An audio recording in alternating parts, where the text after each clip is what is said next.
Over thinking এমন একটা জিনিস যেটা আপনি বুঝে ওঠার আগে আপনি ডিপ্রেশনে চলে যাবেন। সো আজকের এই ভিডিওতে ওভার থিঙ্কিং কে কিভাবে ওভারকাম করবেন তার জন্য 5টি ইফেক্টিভ টিপস শেয়ার করব।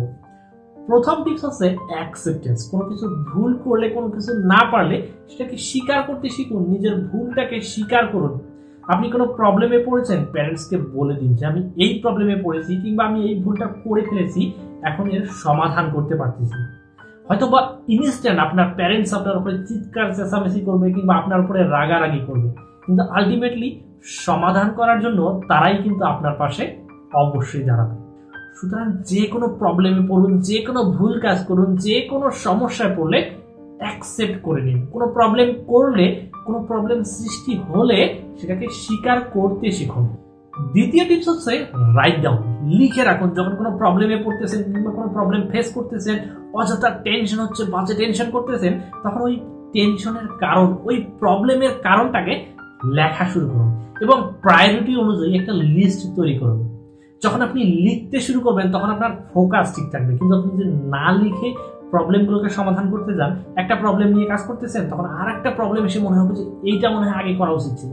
কিন্তু যখন আপনি লিখে রাখবেন তখন আপনার ফোকাসটা ঠিক থাকবে যে আমার এটাই ফার্স্ট প্রায়োরিটি, এই প্রবলেমটা আগে সমাধান করতে হবে, এই টেনশনটা আগে দূর করতে হবে। তৃতীয় টিপস হচ্ছে ইংগেজ ইওর ব্রেন। আমাদের ব্রেন হচ্ছে ছোট বাচ্চাদের মতো, আপনি যেভাবে ট্রিট করবেন সে সেভাবেই বেড়ে উঠবে। ঠিক আপনার ব্রেনকেও যখন আপনি ফ্রি সময় দেবেন তখন র্যান্ডমলি বাজে চিন্তা করে করে আপনাকে ডিপ্রেশন, ওভার থিঙ্কিং এর মধ্যে দিয়ে ডিপ্রেশনে নিয়ে যাবে। কিন্তু আপনি যদি ব্রেনকে ব্যস্ত রাখেন, এই ফ্রি সময়টা না দেন, এই র্যান্ডম চিন্তা ভাবনা করার জন্য তাকে যদি সুযোগ না দেন, না দিয়ে আপনার ওই যে প্রায়োরিটির উপরে লিস্টটা করেছেন সেই লিস্ট অনুযায়ী ফোকাসটাকে ধরে রাখে, ওই লিস্টের প্রায়োরিটির উপর বেসিস করে যদি চিন্তা করার সুযোগ দেন, তাহলে দেখবেন যে আপনার সমস্যার সমাধান করার জন্য আপনার ব্রেন সবসময় ব্যস্ত থাকবে এবং এই বাজে চিন্তাগুলো আপনার মাথায় কখনো আসবে না এবং আপনি ওভার থিঙ্কিং এর মধ্যে কখনোই পড়বেন না। চতুর্থ টিপস হচ্ছে অ্যাভয়েড কম্পারিজন।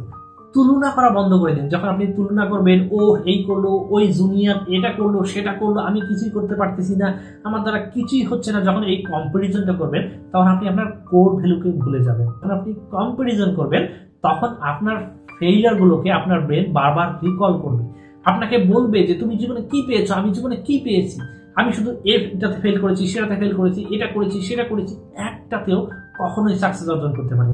অর্থাৎ নিজের মতো করে আমি কিছুই পাইনি, এই জিনিসটাকে বারবার ব্রেন রিকল করবে। সুতরাং আপনি যদি ওভার থিঙ্কিংকে দূর করতে চান, আপনার মধ্যে ডিপ্রেশনকে জায়গা দিতে না চান, তাহলে এই যে কম্পারিজন করা, এটাকে বন্ধ করে দিন। পঞ্চম এবং লাস্ট টিপস হচ্ছে রিল্যাক্স ইয়োরসেলফ। আমাদের শরীর যেমন একটু শ্রম দেওয়ার পরে ক্লান্ত হয়ে ওঠে, তাকে একটু বিশ্রাম দেওয়ার প্রয়োজন পড়ে এবং বিশ্রাম শেষে আমাদের শরীর আবার সেই এনার্জিটা ফিরে পায় নতুন করে কাজ করার জন্য। ঠিক এরকমই আপনার মন এবং আপনার ব্রেনকে রিল্যাক্স করার সময় দিন, তাকে একটু বিশ্রাম নেওয়ার সময় দিন। যখন আপনার মনকে রিল্যাক্স করার সময় দেবেন তখন রিল্যাক্স শেষে আপনার মন আবার নতুন করে কাজ করার জন্য সেই আগের এনার্জিটা ফিরে পাবে। সুতরাং আপনি যদি ওভার থিঙ্কিংকে দূর করতে চান, শুধু ওভার থিঙ্কিং নয়, আপনি ওভার থিঙ্কিং করেন না, তারপরে যদি আপনি এই 5টা টিপসকে ফলো করেন, আই এম প্রিটি শিওর আপনি আপনার জীবনে আরো এক ধাপ সামনে এগিয়ে যেতে পারবেন। সুতরাং আপনি ওভার থিঙ্কিং করেন আর নাই করেন, এই 5টি টিপসকে অবশ্যই ফলো করার চেষ্টা করুন। দেখা হবে পরবর্তী ভিডিওতে। আর হ্যাঁ, আপনি যদি আমার চ্যানেলে নতুন হয়ে থাকেন তাহলে অবশ্যই আমার চ্যানেলকে সাবস্ক্রাইব করে, আর যদি ভিডিও ভালো লেগে থাকে তাহলে অবশ্যই কমেন্ট করে জানিয়ে দিতে ভুলবেন না।